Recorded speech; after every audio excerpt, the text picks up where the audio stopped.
तो बेटा नया चैप्टर स्टार्ट कर रहे हैं। Chapter 10 wave optics. ठीक है, इसके अंदर मोटा मोटी हमें दो ही टॉपिक पढ़ने हैं। एक है आपका इंटरफेरेंस ऑफ लाइट, ये समझेंगे कि इंटरफेरेंस होता क्या है। इंटरफेरेंस ऑफ लाइट आप 11 में भी पढ़ चुके होंगे। इंटरफेरेंस ऑफ वेव्स बस उसी का एक एक्सटेंडेड फॉर्म है। यहाँ पे लाइट वेव्स का इंटरफेरेंस किया जाता है, वहाँ पे अपने साउंड वेव्स का पढ़ा हुआ। ठीक है, और उसके बेसिक्स भी मैं ऑलरेडी बता दूंगा आपको। और दूसरा हम पढ़ेंगे यंग्स डबल स्लिट एक्सपेरिमेंट। दूसरा हमें ये एक्सपेरिमेंट पढ़ना है जिसके ऊपर कुछ न्यूमेरिकल्स भी आते हैं, एक्सपेरिमेंट से रिलेटेड भी क्वेश्चंस पूछे जाते हैं। ये और कुछ नहीं, इंटरफेरेंस ऑफ लाइट का एक प्रैक्टिकल डेमोन्स्ट्रेशन है। ठीक है, अच्छा, तो सबसे पहले इंटरफेरेंस ऑफ लाइट समझ लेते क्या होता है।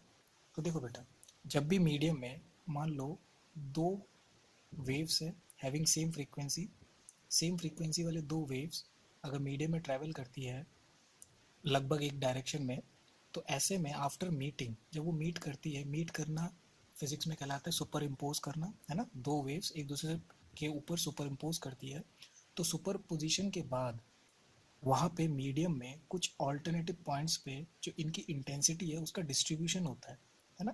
कहीं पे इंटेंसिटी आपको मैक्सिमम दिखती है और कहीं पे मिनिमम दिखती है। इंटेंसिटी मैक्सिमम और मिनिमम, और ख़ास बात ये है ऑब्जर्व करने वाली कि ये ऑल्टरनेट पे मिलती है आपको। मैक्सिमम मिनिमम इस तरीके से इंटेंसिटी का वेरिएशन होता है। जैसे ये वेव इसकी अपनी कोई इंटेंसिटी होगी, ये वेव इसकी अपनी कोई इंटेंसिटी होगी, लेट सपोज I1 I2, है ना। इंटेंसिटी बस कुछ नहीं है, जो एनर्जी अपने साथ ला रहा है पर यूनिट टाइम, है ना, उसी को हम इंटेंसिटी कहते हैं। तो एनर्जी पर यूनिट एरिया पर unit time is known as intensity. तो आप अभी एनर्जी से इसका सेंस समझो। ठीक है, तो जो ही अपने साथ अपनी एनर्जीज ला रही है, दोनों मीट करेंगी तो एनर्जी तो बेटा मिलेंगी ना, टोटल तो बढ़ना चाहिए ना आपके हिसाब से। पर होता क्या है, एनर्जीज अपने आप को कुछ इस तरीके से रीडिस्ट्रीब्यूट करती है कि कहीं पे बढ़ा हुआ मिलता है, कहीं पे घटा हुआ मिलता है ऑल्टरनेटिवली।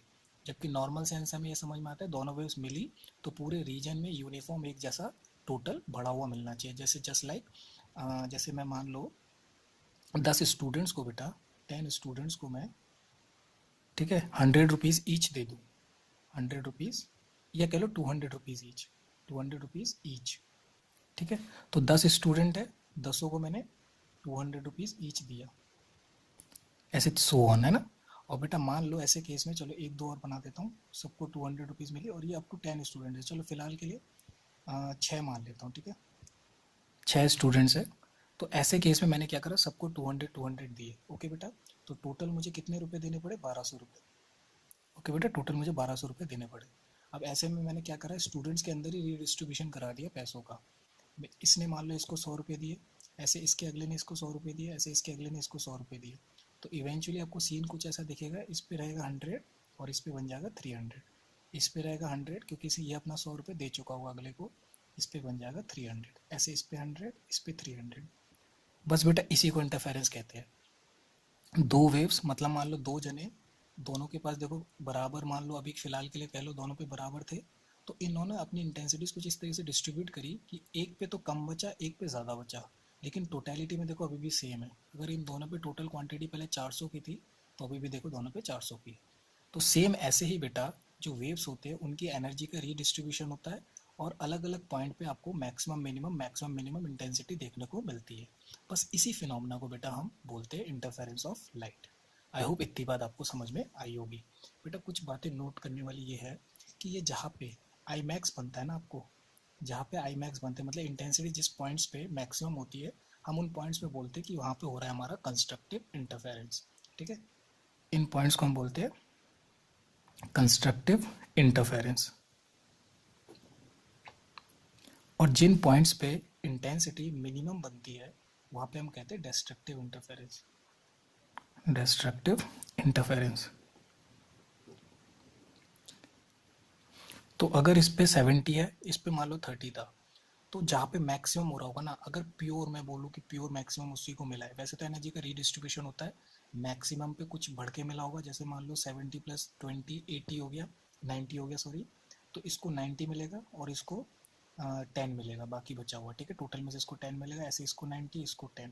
समझ रहे हो आप, ऐसे एनर्जी का रीडिस्ट्रीब्यूशन चलता है। या ऐसे होने को ऐसे भी हो सकता है कि 90 सॉरी 70 + 30 आपका हो गया 100, इसको 100 मिल जाए, इसको 0, इसको 100, इसको 0। भाई अब ये अपना स्टूडेंट जो है पूरा का पूरा पैसा भी तो अगले को दे सकता है। ऐसे इसने अपना 200 इसको दे दिया, इसने अपना 200 इसको दे दिया ऑल्टरनेट स्पेस पे। तो होगा कि हर ऑल्टरनेट पोजीशन पे 0 0 वाला व्यक्ति भी मिलेगा और हर ऑल्टरनेट पोजीशन में मुझे 400 रुपये वाला व्यक्ति भी देखने को मिलेगा। समझ रहे हो आप? वो रीडिस्ट्रीब्यूशन होता है, बस कहीं पे मैक्सिमम मिलेगा, कहीं पे मिनिमम मिलेगा, दैट्स इट। ठीक है, तो जहाँ पे कंस्ट्रक्टिव इंटरफेरेंस बनता है वहाँ पे एनर्जीज सम होके मिलता है, सेम फेज में एक्चुअली दोनों वेव्स ऐड होती है। और जहाँ पे डिस्ट्रक्टिव इंटरफेरेंस होता है जिन पॉइंट पे, वहाँ पे एक्चुअली वेव्स अपोजिट फेज में ऐड होती हुई मिलती है। इसी वजह से ये पॉइंट्स आते हैं। जैसे मैं इसको एक डायग्राम के हेल्प से समझाऊँ, मान लो ये आपका एक्सिस है, जिस एक्सिस के लॉन्ग वेव मूव कर रही है, ये मान लो पहला वेव है, ठीक है बेटा। और ये मान लो कोई दूसरा वेव है, जिसका साफ दिख रहा होगा कि फ्रीक्वेंसी वगैरह सेम रखी है मैंने, वेवलेंथ लगभग सेम रखा है मैंने, लेकिन ना एम्पलीट्यूड डिफरेंट है दोनों का, आप देख पा रहे हो। एक का मान लो A1 है, एक का मान लो A2 है, दोनों का A1 A2 है एम्पलीट्यूड, ठीक है। अब होगा क्या बेटा, जब ये दोनों जुड़ेंगे ना, तो जो रिजल्टिंग वेव बनेगा वो कुछ ज़्यादा बड़े एम्पलीट्यूड का बनेगा। जो डॉटेड लाइन से मैं शो कर रहा हूँ वो रिजल्टिंग वेव है, जो कि इन दोनों के सुपरपोजिशन से बना है। इतनी बात समझ में आती है? ऐसे ही बेटा, अगर सेम एग्जाम्पल के अंदर हम कुछ ऐसे दो वेव्स कंसिडर कर ले जो जुड़ तो रही है बट अपोजिट फेज में, ठीक है। आप देख रहे हो एक का मैंने एम्पलीट्यूड थोड़ा बड़ा रखा है, एक का उससे थोड़ा छोटा रखा है। अगर ऐसा नहीं भी दिख रहा है तो आप समझ लो मैंने ऊपर वाले को थोड़ा बड़ा रखने की कोशिश करी है, तो बेटा रफ डायग्राम है, ठीक है। नीचे वाले को थोड़ा छोटा रखने की कोशिश करिए। तो होगा क्या, सिंस बेटा ये लोग अपोजिट फेज में मिले हैं, मतलब जब इसका पॉजिटिव साइकिल चल रहा है तब इसका देखो अगले का नेगेटिव साइकिल चल रहा है, तो अपोजिट फेज में मिलने के चक्कर में हमें जो रिजल्टिंग वेव मिलेगा ना बेटा, वो कुछ ऐसा मिलेगा, देखो इन दोनों के डिफरेंस के बराबर। समझ रहे हो, एक दूसरे के इफेक्ट को काटेगी, तो रिजल्टिंग वेव हमें कुछ ऐसे छोटे एम्पलीट्यूड का देखने को मिलेगा, जो कि और कुछ नहीं, A1 - A2 इन दोनों के डिफरेंस के बराबर होगा। यहाँ पे क्या हो रहा है, सम होके मिल रहा है A1 + A2, क्योंकि सेम डायरेक्शन में ना बेटा, तो ऐड होके मिल रहा है। अभी मैं ये नहीं बोल रहा हूँ कि एग्जैक्टली ऐसे ही ऐड होता है, लेकिन मैं आपको एक आइडिया दिला रहा हूँ, ठीक है, कि दोनों के एम्पलीट्यूड सेम डायरेक्शन में ऐड होंगे और फाइनल एम्पलीट्यूड बड़ा बनेगा, रिजल्टिंग एम्पलीट्यूड। यहाँ पे रिजल्टिंग एम्पलीट्यूड क्या बनता है, छोटा। इतनी बात समझ में आती है? तो ये रिप्रेजेंट करता है कंस्ट्रक्टिव इंटरफेरेंस को और ये रिप्रेजेंट कर रहा है डिस्ट्रक्टिव इंटरफेरेंस को। होता कुछ नहीं है बेटा, सिंपली जो वेव्स अपने साथ एनर्जी ला रही होती है पर यूनिट टाइम पर यूनिट एरिया, वो उस एनर्जी का ही बस रीडिस्ट्रीब्यूशन हो जाता है। इसी फिनोमेना को हम बोलते हैं इंटरफेरेंस ऑफ लाइट।